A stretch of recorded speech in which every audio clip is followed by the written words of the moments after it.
Well, hopefully everybody can hear me. Well, hello. I just had to turn my mic on. Hope everybody is doing well. It is Friday. Friday night is 11:30 p.m. Eastern Time, 7/31, 2020. It's the end of the month. New month coming up. Hopefully this COVID won't tear us a new asshole for the next month, but I live in Michigan and we've got a governor. That's another whole story that I'll talk about later on. But tonight, I just wanted to go over a few things. There's been some bombshell news, and just like to talk over a little bit about it before I start showing some videos. I guess like Maxwell, she perjured herself. Back years ago when she testified, she said she knew of nothing of Epstein and his escapades and what he was doing in the, soliciting and doing things with minors. Well, now recent testimony all has been released. Now there's quite a bit of redacted people's names in this. They're all blacked out, but there's documentation in there about Clinton and other things. So I thought I'd start this up. Let me see. Just bear with me. Hopefully I can get this to work correctly. Okay, I've queued it up. Make sure I out of the screen area. Okay, so right now this is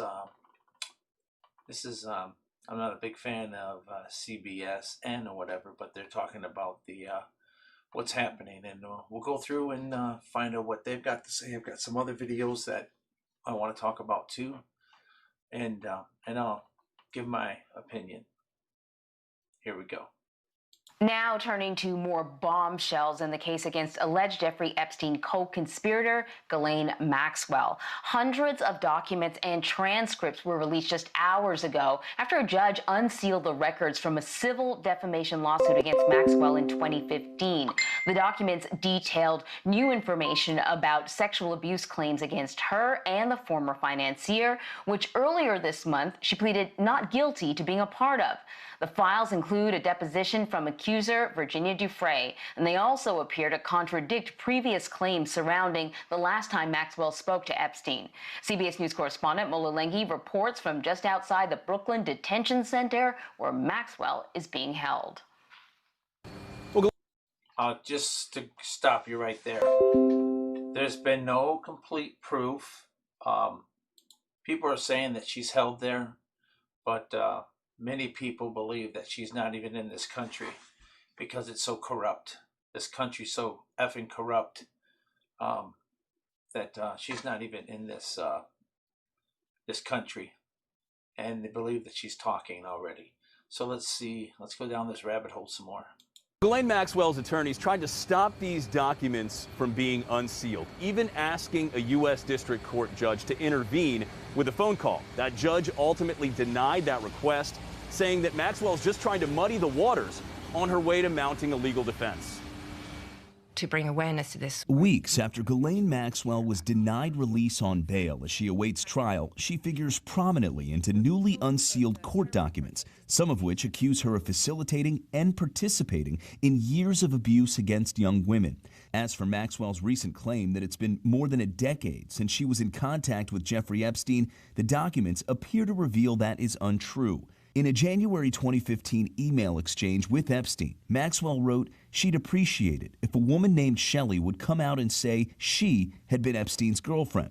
Epstein responded, "Okay with me, you have done nothing wrong, and I would urge you to start acting like it. Go outside, head high, not as an escaping convict. Go to parties, deal with it." Now, Maxwell's being held in a federal detention facility and facing up to 35 years in prison. It comes after years of allegations from accusers like Virginia Roberts Giuffre, who is not one of the alleged victims in Maxwell's case. Giuffre spoke to Gayle King earlier this month. You couldn't say no to Jeffrey and Ghislaine because, yeah, you're afraid for your life. The unsealed documents are part of a settled civil suit between Maxwell and Giuffre. They include a deposition in which Giuffre claimed she was sent to have sex with several high-profile men at Epstein and Maxwell's direction, including the owner of a large hotel chain and a foreign president who she described as, quote, Spanish and in his 40s. Based on the arrest of Ghislaine Maxwell, do you think there are a lot of men in this country, in this world, that should be panicking based on the information that she has? Oh yeah, and I really hope they are very well-known, popular men that everyone would know the names of. I can't wait for the day of truth to light. Well, Maxwell's 2016 deposition is expected to be released sometime next week after a U.S. District Court judge denied her attempts to have that remain sealed. Of the documents that we have seen, several names remain redacted, which could be an indication that the scale of Jeffrey Epstein's alleged sex trafficking operation largely remains unknown. Anne-Marie? So, of course, it actually is way bigger than just one or two women speaking out. There's dozens of women speaking out, and other ones are afraid. Like I said, I believe Maxwell is somewhere, maybe not in America, maybe one of our facilities off out of the United States, because nothing can be trusted. I have a theory that that's one of the reasons why Trump created Space Force. We're not out there in spacesuits shooting bad people. It's a separate force that is holding only to the president. That's what I believe. So right now, we don't know where she is. They say she's in a maximum prison, but no one believes that. But what they're saying is that these documents that got released, that a lot of people are redacted on it, but you'll hear right now other people they're talking about, and this is just going to get worse. And do I think that if they do have her, they're going to still attempt to get her? I think so, right up to the last second. Hopefully she's already talked and there's videotape of it. Mola, thank you very much. Now we want to bring in Ricky Kleeman. Ricky, you are a CBS News legal expert and an analyst, and you've been following this case for over a year now. So let us dig into the details. We have this release of documents. What information, new information did we get? And is this the sort of information that could have an impact on Ghislaine Maxwell's ability to have a fair trial? Well, let me start where you ended. The defense has been not only vocal, they have been persistent. They have filed motion after motion, letter after letter, looking for emergency relief from the court in the civil case to not release any of these documents, but particularly the depositions of both Virginia Roberts Giuffre, which came out within the last few hours, but also the deposition of Ghislaine Maxwell, which will come out on Monday. And so that's something new. They didn't want the redacted testimony from the one accuser, which it did come out, but it's totally redacted. And then there's obviously her thing, I guess, coming out Monday. I'm sure that's going to be heavily redacted, just pages and pages of marked out areas. But this woman's pure evil. This is Hardcore Show episode 5, but I started with Epstein on episode, I think, 1, and worked my way to Maxwell. And she and her father, the nut doesn't fall far from the tree. She's pure evil, and my theory is that she is actually the head kingpin of this. She's the one with all the contacts, and she used his sickness to thrive on small, young women to, what we're finding out is videotaping and everything for extortion. I want to go a little bit more on this one, and then I'm going to go to some other clips and some other people's views. The reason for that, according to the defense, is that you have a 6-count indictment, 2 counts of perjury dealing with her specific deposition that's coming out on Monday, as well as the master counts of dealing with conspiracy to traffic these young women, some as young as the age of 14, to groom them, to entice them, to arrange their travel, to not only have them available for sex with Jeffrey Epstein, but also with Ghislaine Maxwell. Remember, these are allegations, and also allegedly with other prominent men. So they wanted these documents suppressed. These documents have come out, and they are explosive indeed. Mm-hmm.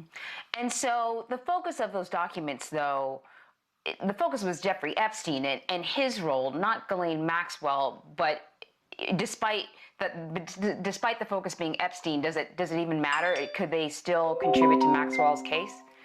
Oh, they do contribute to Maxwell's case in 2 ways. One, as Mola spoke in his piece about what these documents reveal, because Ghislaine Maxwell herself, through her lawyers, has said that she had had no contact with Jeffrey Epstein in the last 10 years. And here we see that there are emails, and one, in fact, from Jeffrey Epstein to Ghislaine Maxwell, explaining to her what her force should be in the press, that she should say that she has been dogged since his charges had happened in 2007, 2008, that she is a victim of slander, that she's been hounded. And all of this is dictated by Jeffrey Epstein to Ghislaine Maxwell. That's in the documents. But perhaps far more important are the deposition transcripts from one of the alleged victims, Virginia Roberts Giuffre, who says that not only did Ghislaine Maxwell find her, groom her, entice her,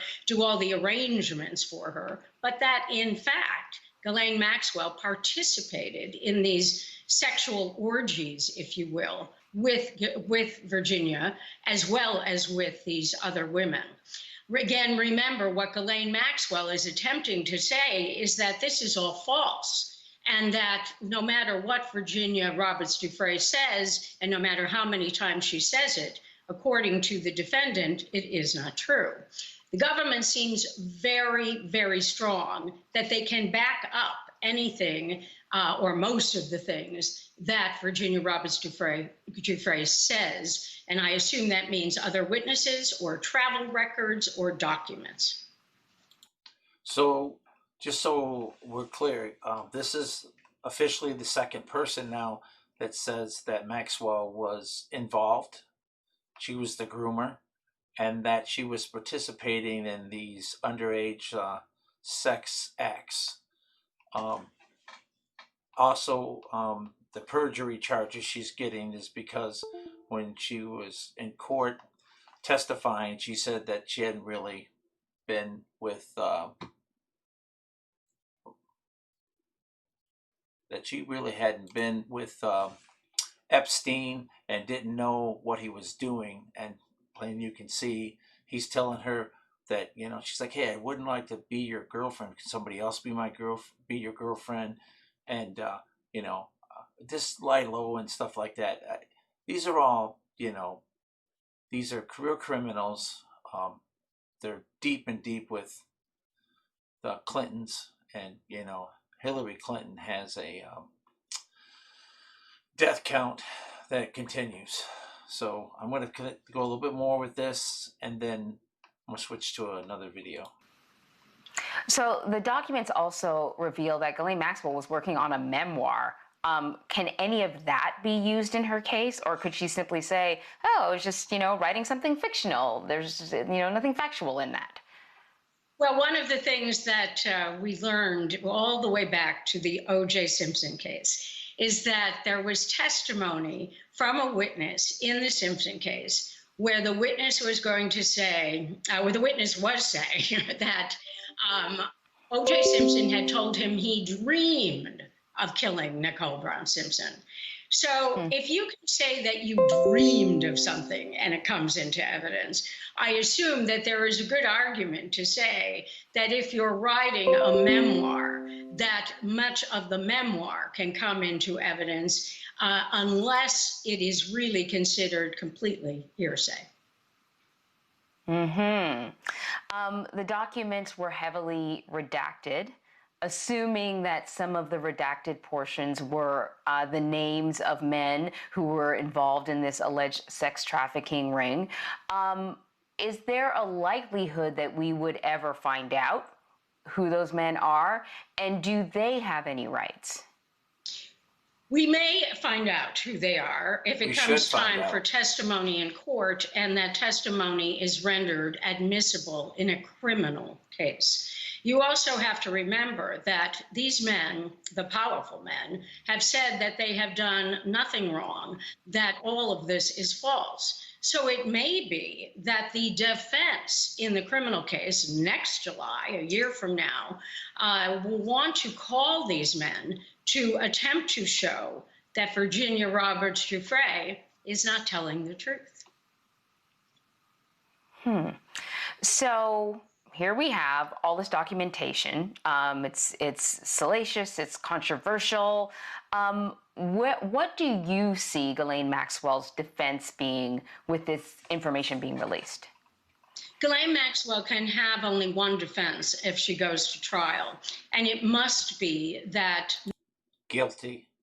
Not only is Ms. Giuffre lying, but that any other woman who comes forth and says that Ghislaine Maxwell participated in a sexual exploitation of these women when they were children, when they were teenagers, or that Ghislaine Maxwell groomed them and arranged their travel and enticed them, knowing what was going to happen with Jeffrey Epstein. She has to, that is Ghislaine Maxwell, has to try through the means of cross-examination and calling other witnesses to show that each and every one of the accusers who winds up in court testifying against her, that those people have to all be lying.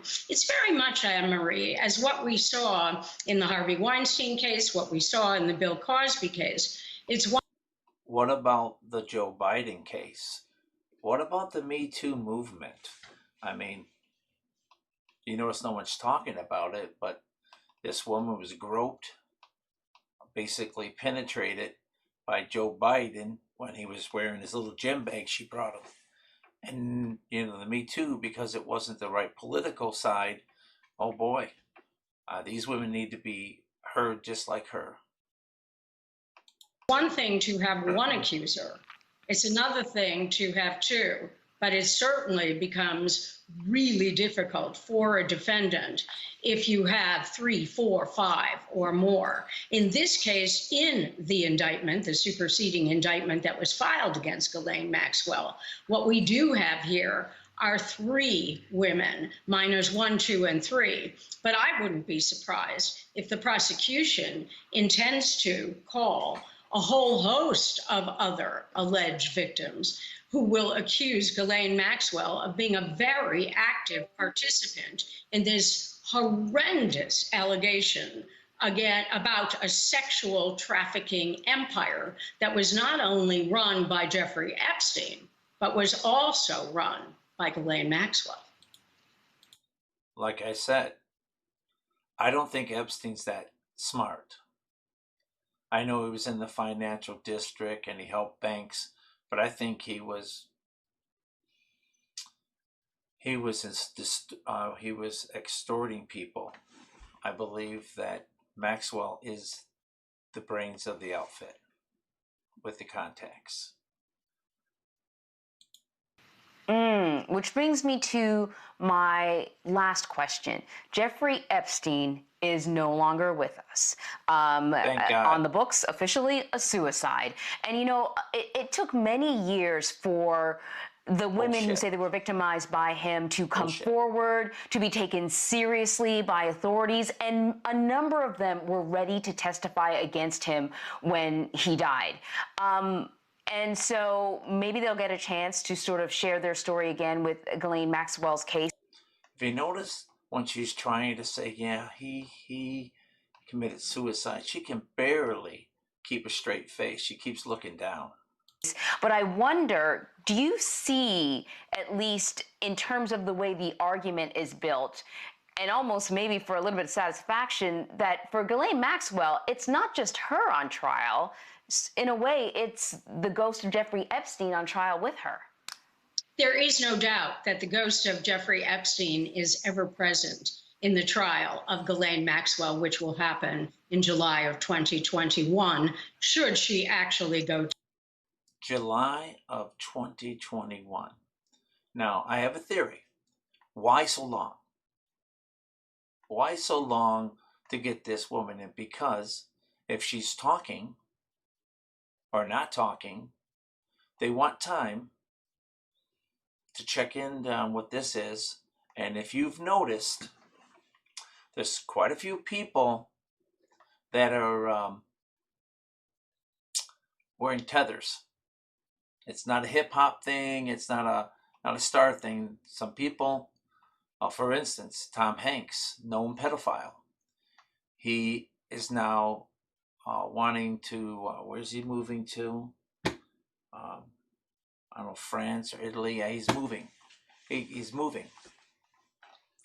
Because he's becoming a different country. I don't remember what it is exactly. These people, and you know, I was a big fan of Spielberg, but I guess he's involved too. If you check it out, you'll find out.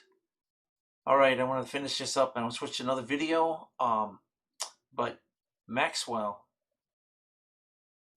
you heard it here first, is not the victim.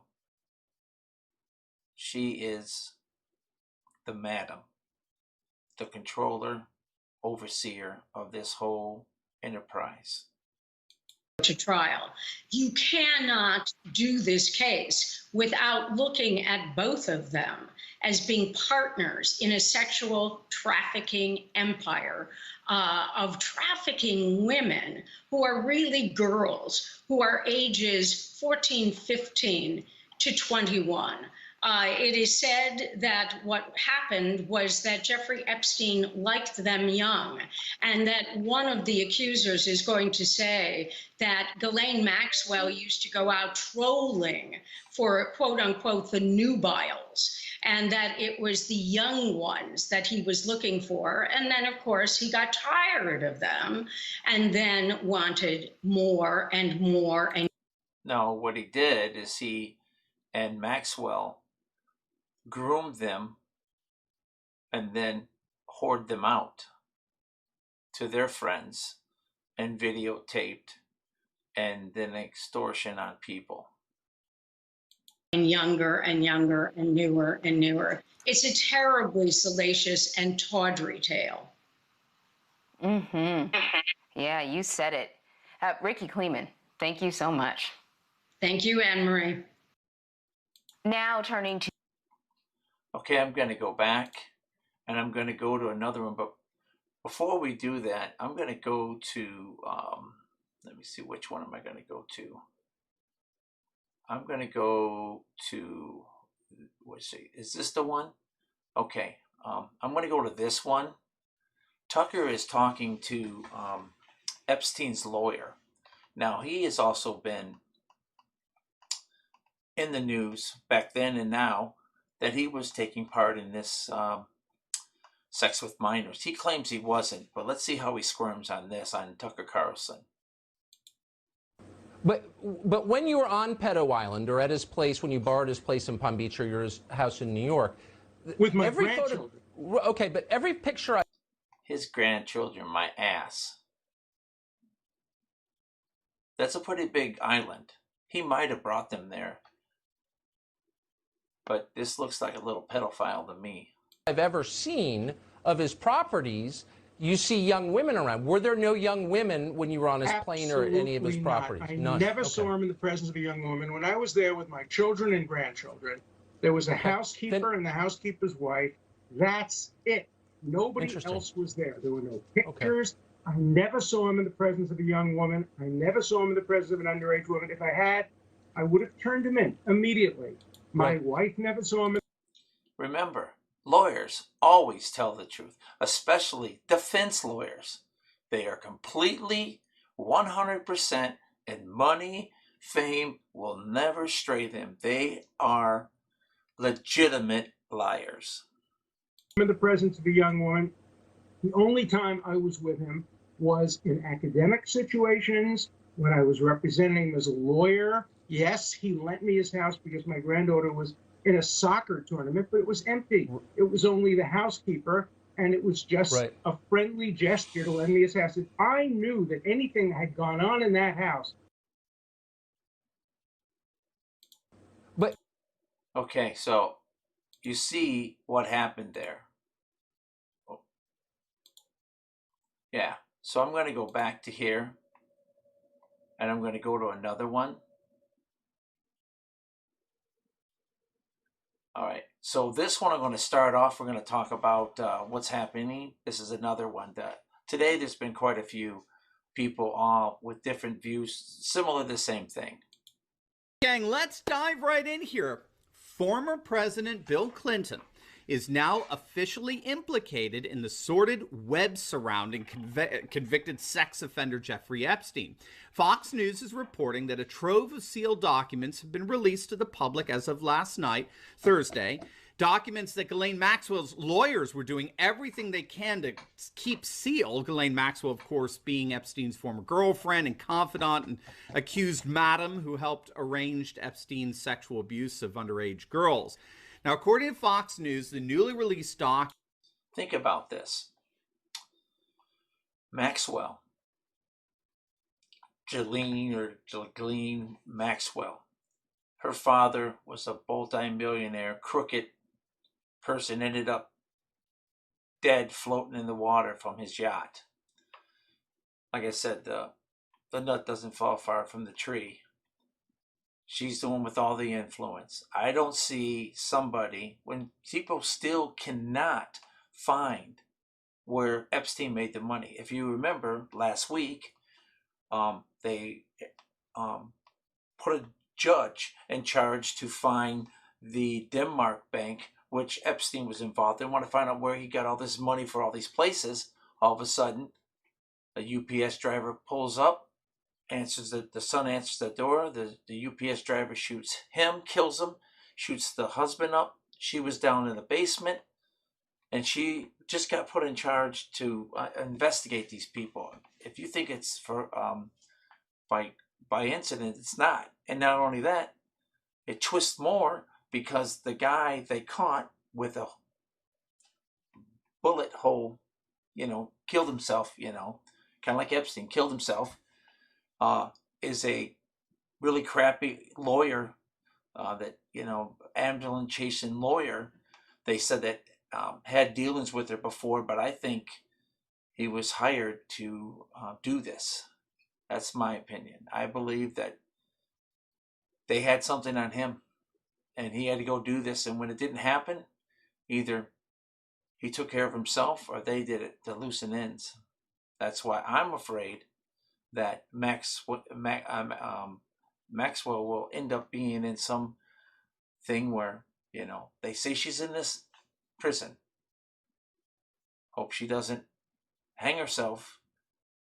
The guard's sleeping and the cameras don't work, just like with Epstein. I hope wherever she is, she's talking and no one can get to her. And the only way to really do that is probably outside the United States. Let's continue. Documents include a testimony from one of the chief accusers of Jeffrey Epstein. It's a woman by the name of Virginia Roberts Giuffre. Now, you may know that name. Giuffre was the one who brought down Prince Andrew, okay? She's the one, as I understand it, that blew the roof off the royal family with her accusations that she was sexually abused by Prince Andrew, and she was interviewed for an hour-long special on the BBC. She's a very, very credible witness. Her testimony is clearly in the process, I believe, of bringing Prince Andrew down as a royal public figure. So Virginia Giuffre is back in the limelight as it were, shedding light in the midst of this sordid darkness. And the release of this testimony that she gave comes back from 2011. It's a testimony directly implicating former President Bill Clinton in the whole Jeffrey Epstein saga. Specifically, according to Giuffre's testimony, Bill Clinton was accused of visiting the infamous private island of Epstein's, an island which has been notoriously dubbed as Orgy Island by many of Epstein's accusers because of the shenanigans that were going on there. And she claims that Clinton visited the island with 2 young girls. Now, here it is directly from Fox News. I'm quoting from the article. At one point in the conversation, the subject turned to Epstein's powerful friends. Jack Scarola, one of Giuffre's lawyers, asked her if she had any recollection of Epstein telling her that Bill Clinton owed him, quote, favors. Yes, I do, she responded, according to the documents. It was a laugh, though. Epstein would laugh it off. You know, I remember asking Jeffrey, what's Bill Clinton doing here, kind of thing. And he laughed it off and said, well, he owes me a favor. He never told me what the favors were. I never knew. I didn't know if he was serious. It was just a joke. The lawyer then asked her to clarify what she was referring to when she mentioned Clinton. And she said, the former president was on the island. She said Maxwell was also there, as well as a person named Emmy and 2 young girls. And were all of you staying at Jeffrey's house on the island, including Bill Clinton? Scarola asked. That's correct, she responded. So, wow. I mean, very damning testimony for sure. Now, just in case you don't know, Epstein owned a private island in the Caribbean that eyewitnesses claim was the site of numerous episodes of sexual abuse of underage girls. And of course, the scandal in all of this is that Epstein hosted a number of guests at the island that constitute some of the who's who of the world's globalist elite. And now we're finding, of course, it's people like Bill Clinton, Prince Andrew, and the like. In fact, according to these documents just released, we now know that Prince Andrew lobbied the U.S. government for a better plea deal for Epstein when he was first convicted for pedophilia, which Epstein received. Democratic county prison officials in Florida placed Epstein in a private wing of a county jail and allowed him to spend 12 hours a day, 6 days a week at his mansion throughout his entire sentence. So we're seeing just how the political class, our elite class, lives. Now, I did not hear this, but think about this. You're in jail for not found guilty yet for underage sex with a minor, and your best friend, Prince, calls and gets you special treatment. That's because there's videotapes of him and other powerful people, and he thought that, hey, I'm going to get away with this, but they decided, hey, this could get out of hand. We got to nip this in the butt. He can't talk if he doesn't breathe. That's my opinion.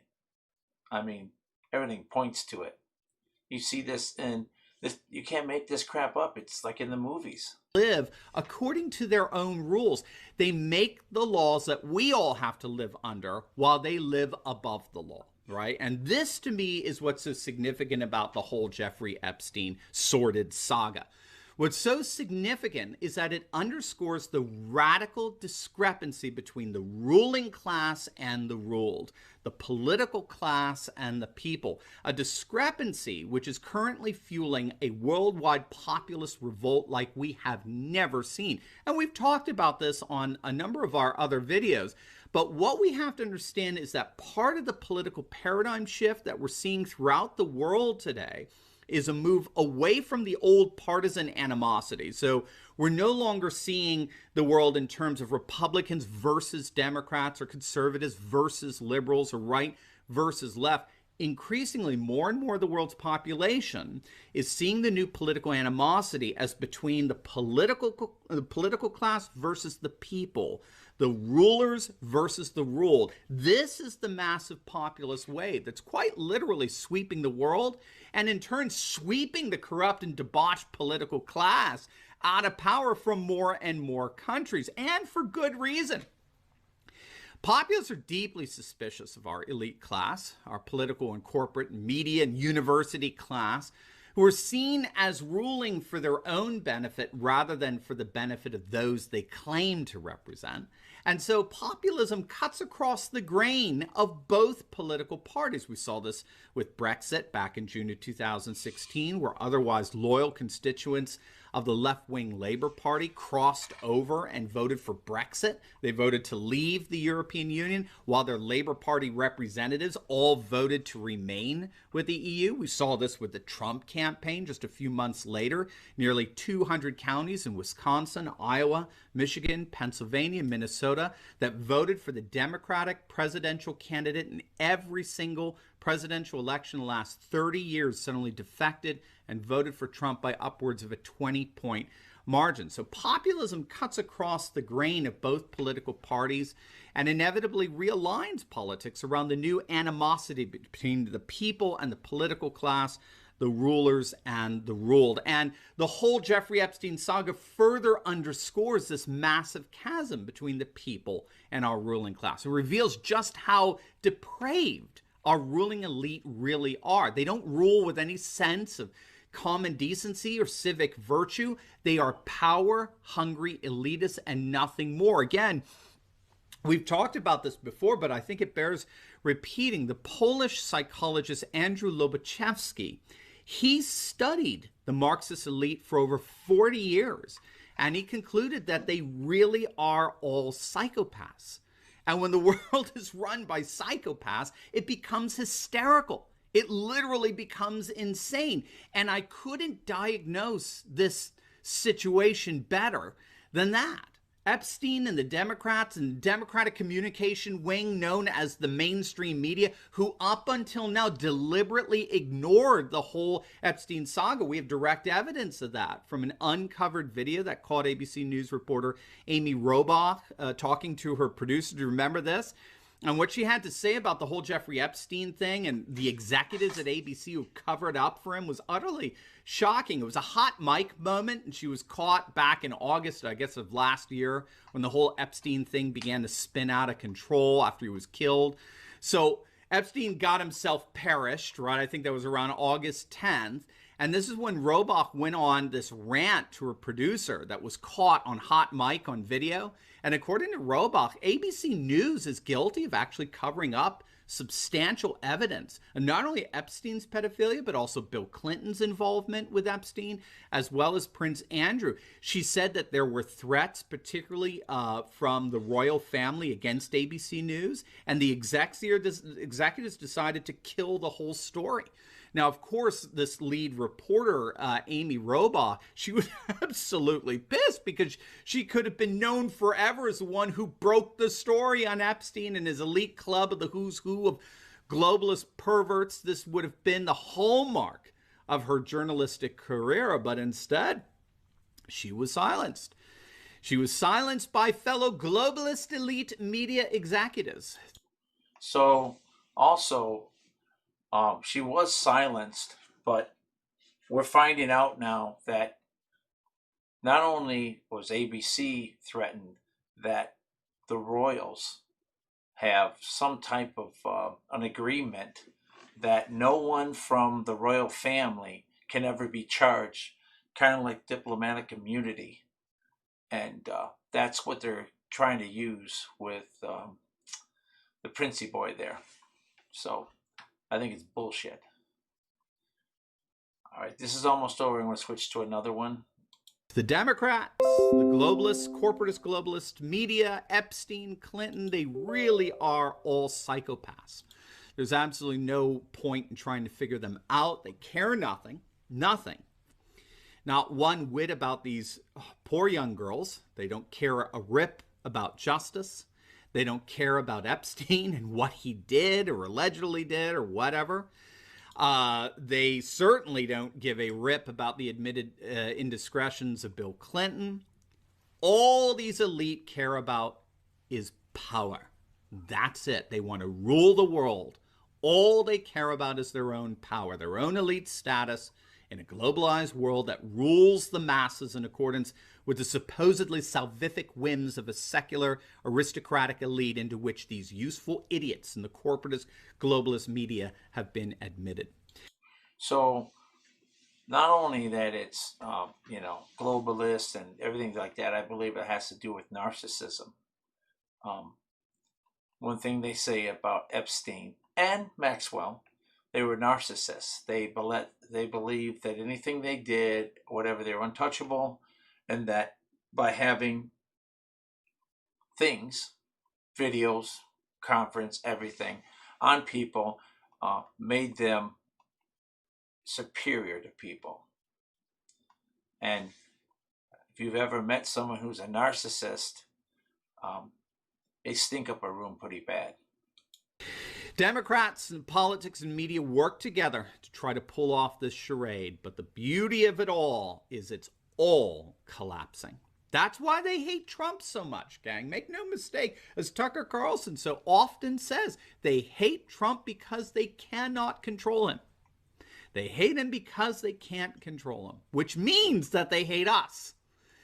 And they hate us because in the end, we are winning.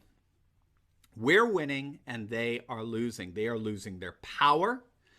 They are losing their influence. They are losing their affluence. And there is nothing, absolutely nothing that they can do to ultimately stop their inevitable demise. Okay, I'm going to go back and go to, let's see, another one in here. I'll find this other one in here.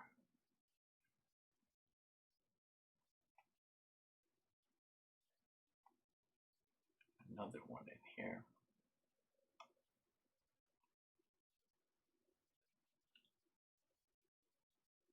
Okay, this is no longer about Epstein and Maxwell, but the final thoughts are: no one knows where she really is.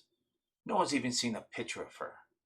Okay, they show sketches that she was arraigned and everything, but no one knows where she is really. But we have a serious problem. We have an election coming up. They're trying to shove. They say voter suppression will be bad if people can't vote at home and send billions of voting things to whoever, legal, illegal, doesn't matter. So this guy, I listened to him a little bit. Listen to what he's got to say. Welcome to Kingswood Community Center. Actually, that's the one down I used to work. As a joke. Oh. You didn't know where we were anyway. He's dumb as fuck. Isn't that clip crazy, guys? How scary is it to know that that's their pick, man? Holy hell, we're in trouble. This potato doesn't know what planet he's on. He doesn't know what decade it is. He doesn't know where he's at. Right? He just had his please clap Jeb Bush moment over there telling everybody that this is just a joke. Hey, we're at this convention center. Oh, no, wait, that's the convention center way down the street that I worked at in 1964. No, that's a joke. Don't worry, everybody. Holy shit, this man is very quickly deteriorating right in front of everybody's face. But you know what? As batshit crazy as old creepy Joe here is, he's not as crazy as the lefty base. Oh, hell no. This man, despite not knowing what planet he's on, still understands that law and order is key to winning the Oval Office. And so he came out and he chastised these lunatics from the left-hand side of politics who are burning down these Democrat-run shitholes, who are shooting black people left and right and stealing from businesses while they burn. Well, this video is just going to continue talking about this, but basically Joe Biden, after they've kept him in his basement for so many months and only allowing him to use a teleprompter, he gets up, that was today, and doesn't know where the hell he is. Now, this is somebody running for president. There has to be a point where some responsibility, when somebody has lost their marbles, to someone to say, hey, Joe, have a seat. we're going to get you some help. But that's not going to happen because they decided that to win, they couldn't have a socialist Bernie. So they stole the election for the second time. First time was with Hillary, and then this time. So now they have somebody that's got dementia and probably wearing Depends. This is where 2020 election for 2021 is going to happen. It's pretty scary. When I was a kid, I wasn't into politics, wasn't into too much, but on a personal note, just so you know, when I was a kid, I never heard any racist jokes whatsoever. I did. The only thing I ever heard when I was a kid, about 5, 6 years old, heard people saying Polish jokes. Didn't understand them, but I never heard any other racist jokes about any other nationality whatsoever. I mean, I was real old before I even heard of a hillbilly joke. And, you know, I'm just saying that we should all learn to get along, Boy, this thing is bothering me. We should all learn to get along. Everybody has different opinions. People have different likes, dislikes. Not everybody's going to like the person as much, but we have a duty to get along with others. And I hate to see it, that if we can't join together, and because, folks, when Donald Trump was elected, they said, oh, well, this is funny and stuff like that. No, he had a purpose. He was coming in, and he knew, like some people, because he was a businessman, that China was on their 100 or 150 year plan to destroy the United States and become the #1 economy, and basically turn the United States into a third world country, which they almost did. Now, after the COVID-19, the pandemic, the mask wearing, the so many thousands of people dead, we find out that China, which we rely to get our electronics and our little toys from, also are about 80% of all our medicine. They're not our friend. Why would we ever have somebody processing things that we put in our mouth to get better? How do we, all it takes is for them to pass out aspirin or anything like that, kill a bunch of people. I mean, and Trump has made forward, he's actually using Kodak. They used to make the Kodak Instacambit. Now they're starting to make medicine. And boy, oh boy, it is so effing refreshing to see American jobs and people with the know-how. Remember, someone told me this a long time ago, that the Chinese never had an original thought. Never had an original thought. But they do like to improve things. They take things apart and then rebuild it so they can steal the intellectual property. Hello, artist. How you doing? I see you're on there. So I usually just do these videos like that, but I just wanted to get that off my chest. I wanted to talk about that. Oh, what is she writing here? There's no color, red or gray, straight. Oh, I agree, artist. I agree. I'm just saying that we were heading to be third world country.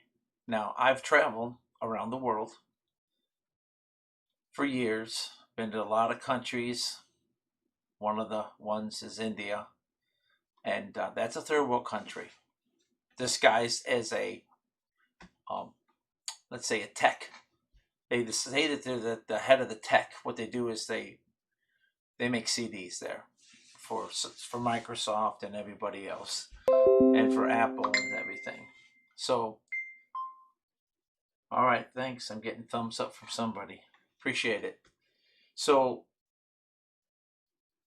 what people don't seem to realize, I have to turn those announcements off, but what they don't seem to realize is that we were heading down the wrong path. I've said this, I think, in something before, that I voted for Ross Perot because I wasn't a big fan of Bush Sr., and I didn't like Clinton, and I didn't like the idea of NAFTA. And there was a little guy about 4'5" in the middle of the stage. There was Bush on one side, Clinton on the other, presidential thing, and then there's this little short guy with big ears, kind of looked like a mouse. His name was Ross Perot, and he had a little easeway type board up, and he had this little red pointer, and he talked about NAFTA, and he says, NAFTA, if you let these two people get NAFTA in here, you're going to hear a sucking sound of all your jobs leaving.